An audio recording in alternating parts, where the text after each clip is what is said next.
Selamat sejahtera, kami dari kumpulan 4 akan membuat pembentangan untuk tugasan kumpulan yang kedua. Jadi tajuk tugasan kumpulan kedua ni adalah curi 1 sen dari setiap akaun pelanggan bank. Okey, untuk slide yang pertama iaitu latar belakang. Kes ni telah berlaku pada tahun 90-an iaitu melibatkan seorang pegawai bank yang telah mencuri 1 sen daripada setiap akaun bank pelanggan bank di tempat beliau bekerja lah.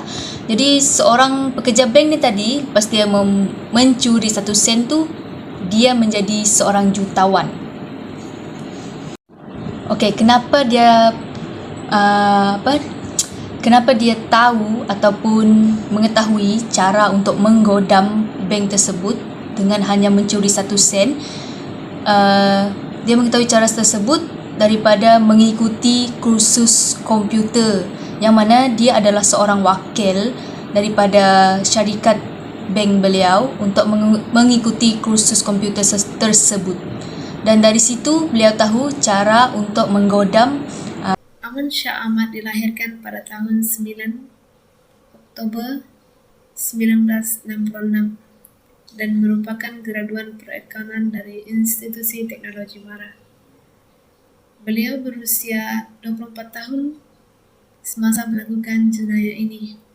Beliau merupakan orang yang cakap sehingga diberi tanggung jawab sebagai Ketua Jabatan Pemprosesan Sistem Pemindahan Elektronik untuk Dana dan Security di Hock Hua Bank. Dengan kemahiran yang telah dipelajari, beliau melakukan operasi memindahkan 1 sen setiap hari dari akaun Hock Hua Bank ke akaun proxy bank lain. Operasi ini berjaya mencapai Rm41 juta.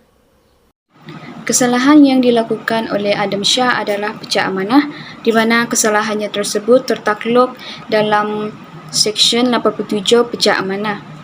Adam Shah gagal memenuhi, menjaga dan mengendalikan amanah yang telah diserahkan kepadanya, serta perbuatannya tersebut telah mensia-siakan kepercayaan jabatan ataupun institusi bank tersebut terhadapnya.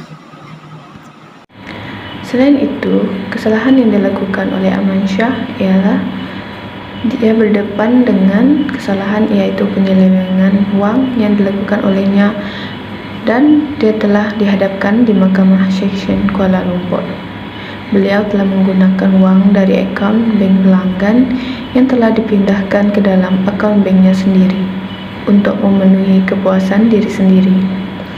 Beliau menggunakan wang tersebut untuk membelanjakan beberapa buah kereta mewah dan berjaya mendapatkan wang tunai berjumlah 4 juta ringgit Malaysia. Kesalahannya tersebut dapat dikenal pasti setelah menyertai pameran kereta mewah di ibu kota. Majikan Aman Shah yang melihat berita itu kemudian menyuruh juru auditnya untuk melihat sebarang transaksi yang berkaitan dengan nama bekas pekerjaannya itu. Setelah itu, juru audit tersebut menemukan banyak penyelewengan yang dilakukan oleh Aman Shah. Seperti yang dinyatakan di dalam artikel, berdasarkan kajian kes yang berkenaan dengan penipuan 1 sen yang telah kami cari, pelibatan individu dalam menipu ini amatlah membingungkan pada masa kini. Seperti dalam artikel, beliau sanggup memperdayakan duit bank untuk mengawal keuntungan demi kepentingan diri sendiri. Keadaan ini telah memberikan kesan kepada individu tersebut di mana beliau akan kehilangan peluang pekerjaan. Beliau melakukan ini demi kepentingan diri sendiri. Hal ini akan melahirkan masyarakat yang mementingkan diri sendiri. Beliau telah merosakkan nama beliau sendiri, dan juga beliau juga akan merekodkan jenayah dan menyebabkan beliau akan kehilangan peluang pekerjaan. Beliau sanggup melakukan hal seperti ini sedemikian untuk mengubah nasib beliau kepada yang lebih baik. Keadaan ini telah menyebabkan orang lain tidak mudah percaya terhadap beliau. Keadaan ini haruslah dibendung untuk mengelakkan adanya masyarakat yang bersikap tidak adil dan penipuan sebegini tidak seharusnya dijadikan contoh kepada orang baru yang memasuki bidang pekerjaan. Selain itu, kesan daripada penipuan 1 sen terhadap sebuah organisasi adalah menghalang sesebuah organisasi daripada beroperasi secara normal. Tiada siapa yang akan dapat merama tingkah laku seseorang atau hasil rancangan masa depan jika aktiviti rasuah berlaku. Kepercayaan orang ramai terhadap golongan elit intelektual negara kita hanya akan merosot akibat aktiviti rasuah.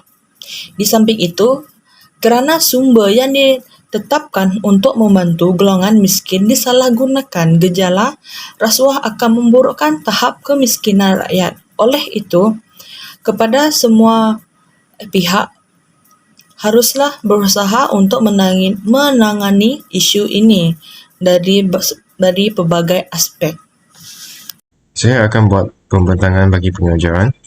Poin pertama ialah kita hendaklah sentiasa mengamalkan sikap bertanggungjawab. Kita perlu memikul dan melaksanakan tugas yang diberi oleh syarikat atau orang lain yang diamanahkan kepada kita. Kesalahan rasuah akan menyebabkan kehilangan kepercayaan dan keyakinan orang lain yang boleh menyebabkan pecah amanah dalam sesebuah syarikat. Seperti amansyah yang telah diberi amanah dan tanggungjawab oleh kerajaan tetapi dia telah menyalahgunakan kuasa untuk memindah wang secara senyap sehingga dituduh kesalahan pecah amanah. Poin kedua ialah kita perlu menerapkan pola pemikiran yang rasional supaya orang lain dapat terus mempercayai kita. Kita perlu bersikap bertanggungjawab supaya orang lain dapat terus mempercayai kita. Contohnya, apabila orang lain memberi tawaran rasuah kepada kita, kita perlu memikirkan apakah kesan yang akan berlaku apabila melakukan jenayah rasuah. Seterusnya, pengajaran ketiga yang kita dapat ambil daripada case tadi ini adalah kita tidak boleh dipengaruhi oleh rasuah atau didesak untuk melakukan sesuatu yang tidak beretika atau menyalahi undang-undang. Maksudnya, di sini kita tidak boleh terpengaruh dengan sesuatu perkara yang boleh menyebabkan kita menyalahi undang-undang, apatah lagi dengan menerima rasuah daripada pihak lain.